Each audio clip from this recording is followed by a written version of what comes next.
ఏవండి, మనిషికి జీవితంలో అన్నింటికంటే ముఖ్యమైనది ఏమిటి? డబ్బు కాదు. ఇల్లు.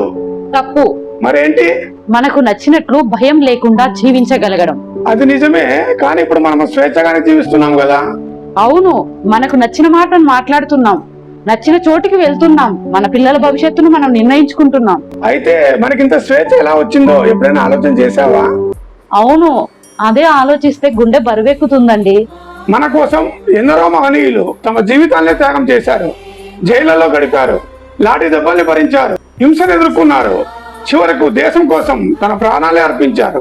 ఇదంతా వాళ్ళేదో స్వేచ్ఛగా జీవించడానికి కాదు, మనమంతా స్వేచ్ఛగా జీవించడానికి తమ ప్రాణాలను సైతం త్యాగం చేశారు. అందుకే స్వాతంత్ర దినోత్సవం అంటే కేవలం ఒక్కరోజు జెండా ఎగరేయడం కాదు, ఆ జెండా వెనుక ఉన్న ప్రతి త్యాగాన్ని గుర్తు చేసుకోవడం. ఆ మహనీయులు కలలు కన్న దేశాన్ని నిర్మించడానికి మన వంతు కృషి చేద్దాం. అదే నిజమైన స్వాతంత్ర దినోత్సవం.